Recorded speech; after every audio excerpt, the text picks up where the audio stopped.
नमस्कार दोस्तों, आज हम करने जा रहे हैं समकालीन विश्व राजनीति पार्ट 2। इसका पहला पार्ट कर लिया शीत युद्ध का दौर। दूसरा पार्ट है दो ध्रुवीयता का अंत।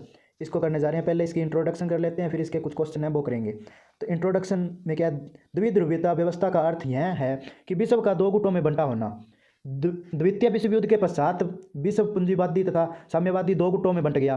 पूंजीवादी गुट का नेता अमेरिका एवं साम्यवादी गुट का नेता सोवियत संघ था। शीत युद्ध के सबसे सरगर्म दौर में बर्लिन दीवार खड़ी की गई थी और यह दीवार शीत युद्ध सबसे बड़ी प्रतीक थी। सन 1989 में पूर्वी जर्मनी की आम जनता ने इस दीवार को गिरा दिया। इस नाटकीय घटना के बाद और भी नाटकीय तथा ऐतिहासिक घटनाक्रम सामने आया। इसकी परिणति दूसरी दुनिया के पतन और शीत युद्ध की समाप्ति में हुई। दूसरे विश्व युद्ध के बाद विभाजित हो चुके जर्मनी का अब एकीकरण हो गया। सोवियत संघ के खेमे में शामिल पूर्वी यूरोप के 8 देशों ने एक एक करके जनता के प्रदर्शनों को देखकर अपने साम्यवादी शासन को बदल डाला। शीत युद्ध के अंत के समय सोवियत संघ को यह सब चुपचाप देखते रहना पड़ा। ऐसा किसी सैन्य मजबूरी से नहीं, बल्कि आम जनता की सामूहिक कार्रवाई के दबाव के कारण हुआ। अंत में स्वयं सोवियत संघ का विघटन हो गया। पिछली वीडियो में हमने पिछले पार्ट में किया था शीत युद्ध का दौर। उसमें हमें पता था भी दो शक्तियाँ थी, अमेरिका एवं सोवियत संघ। तो इसी के साथ सोवियत संघ का विघटन हो गया। इसी के साथ दो ध्रुवीयता का अंत हो गया था। तो अब क्वेश्चन करते हैं। क्वेश्चन नंबर 1 हमारे सामने, द्विध्रुवीय विश्व के पतन का मुख्य कारण था। क्या क्या कारण थे? शीत युद्ध की समाप्ति, सोवियत संघ का पतन, कूटनिरपेक्ष आंदोलन की भूमिका, ये मुख्य कारण थे। क्वेश्चन नंबर 2 है, सोवियत संघ में किस दल की प्रधानता थी? साम्यवादी दल की प्रधानता थी। क्वेश्चन नंबर 3, मिखाइल गोर्बाचोव ने सोवियत संघ में लागू की पेट्राइस का ग्लासनोस्त। क्वेश्चन नंबर 4 है, भारत एवं रूस के संबंध किस प्रकार के अच्छे रहे हैं? रूस के वर्तमान राष्ट्रपति हैं, कौन है रूस के वर्तमान राष्ट्रपति? Vladimir Putin. Option number B. Question number 6 है, बर्लिन की दीवार कब बनाई गई थी? ऑप्शन नंबर सी है 1961 में। क्वेश्चन नंबर 7 है, बर्लिन की दीवार को कब गिराया गया था? तो ऑप्शन नंबर डी है 1989 में गिराया गया था। क्वेश्चन नंबर 8, निम्न में से कौन सा समय लेनिन के जीवन काल से संबंधित है? तो कौन सा है? ऑप्शन नंबर डी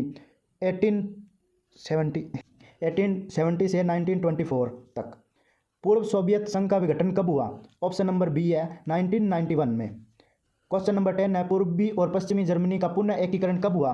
तो ऑप्शन नंबर बी है 1990 में। क्वेश्चन नंबर 11, यूरोपियन संघ ने यूरोपियन संविधान कब पारित किया? 1994 में। Option number A. Mikhail Gorbachev ने कब अपने पद से त्यागपत्र दिया? तो ऑप्शन नंबर ए है 25 दिसंबर 1991 में।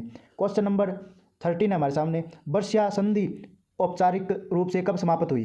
तो ऑप्शन नंबर ए है जुलाई 1991 में। क्वेश्चन नंबर 14 है हमारे सामने, शीत युद्ध का सबसे महत्वपूर्ण प्रतीक है? ऑप्शन नंबर ए है बर्लिन की दीवार। क्वेश्चन नंबर 15 है, रूस में साम्यवादी क्रांति कब हुई? ऑप्शन नंबर सी है 1917 में। क्वेश्चन नंबर 16 है, मिखाइल गोर्बाचोव किस वर्ष सोवियत संघ की साम्यवादी पार्टी के महासचिव चुने गए थे? तो ऑप्शन नंबर है मार्च 1985 में। क्वेश्चन नंबर 17 है हमारे सामने, भारत में सोवियत संघ में मित्रता संधि किस वर्ष में हुई? ऑप्शन नंबर सी है हमारा आंसर, सन 1971 में। क्वेश्चन नंबर 18 है, सोवियत संघ से अलग होने वाली घोषणा करने वाला पहला सोवियत गणराज्य कौन सा था? तो ऑप्शन नंबर डी है लिथुआनिया। क्वेश्चन नंबर 19 है, बोरिस येल्त्सिन कब रूस के राष्ट्रपति बने? तो ऑप्शन नंबर ए है 1991 में। क्वेश्चन नंबर 20 है, रूसी संसद ने कब सोवियत संघ से अपनी स्वतंत्रता की घोषणा की? तो ऑप्शन नंबर ए हमारा आंसर है जून 1990 में। क्वेश्चन नंबर 21 है, प्रथम विश्व किन देशों को कहा जाता है? तो ऑप्शन नंबर ए है पूंजीवादी देशों को कहा जाता है। और क्वेश्चन नंबर 22, निम्न में से कौन दूसरे विश्व के देश कहे जाते हैं? तो ऑप्शन नंबर डी है पूर्व सोवियत संघ और सोवियत गुट के देश। क्वेश्चन नंबर 23, तीसरे विश्व के देशों में किसे शामिल किया जाता है? तो ऑप्शन नंबर सी है विकासशील देशों को शामिल किया जाता है। क्वेश्चन नंबर 24 है, प्रथम विश्व में किस देश को शामिल किया गया था?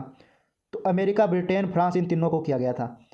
क्वेश्चन नंबर 25, द्वितीय विश्व में कौन से देश शामिल थे? तो सोवियत संघ, पोलैंड, हंगरी, ये तीनों शामिल थे। क्वेश्चन नंबर 26 है, तीसरे विश्व में शामिल देश कौन से हैं? भारत, ब्राज़ील, घाना, ये तीनों हैं। क्वेश्चन नंबर 27, प्रथम विश्व का नेतृत्व किसके हाथों में था? तो ये अमेरिका के हाथों में था। क्वेश्चन नंबर 28, द्वितीय विश्व का नेतृत्व किसके हाथ में था? तो ये सोवियत संघ के हाथ में था। क्वेश्चन नंबर 29, द्वितीय विश्व के बिखराव का कारण है? क्या है बिखराव के कारण का? ऑप्शन नंबर ए स्टालिन की आक्रामक नीतियाँ, चीन की आकांक्षाएं, कूटनिरपेक्ष आंदोलन की भूमिका, ये तीनों हैं। क्वेश्चन नंबर 30 है, बल्कान का शाब्दिक अर्थ है?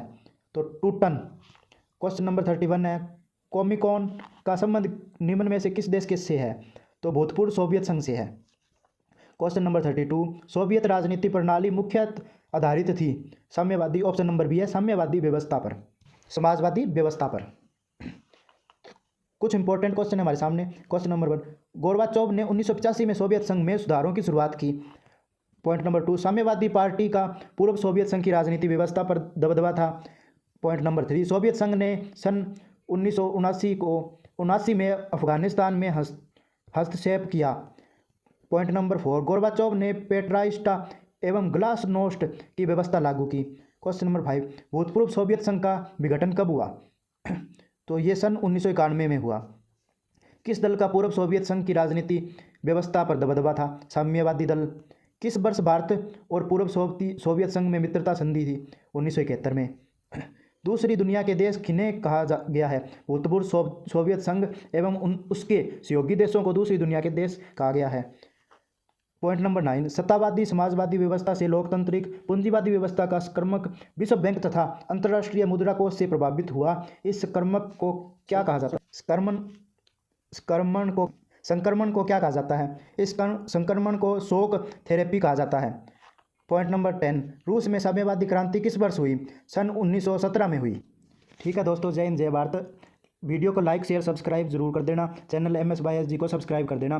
तो अगले टॉपिक के साथ बहुत जल्दी मिलेंगे। समकालीन विश्व में अमेरिकी वर्चस्व, ये हमारा अगला टॉपिक है। ठीक है दोस्तों, जय हिंद जय भारत।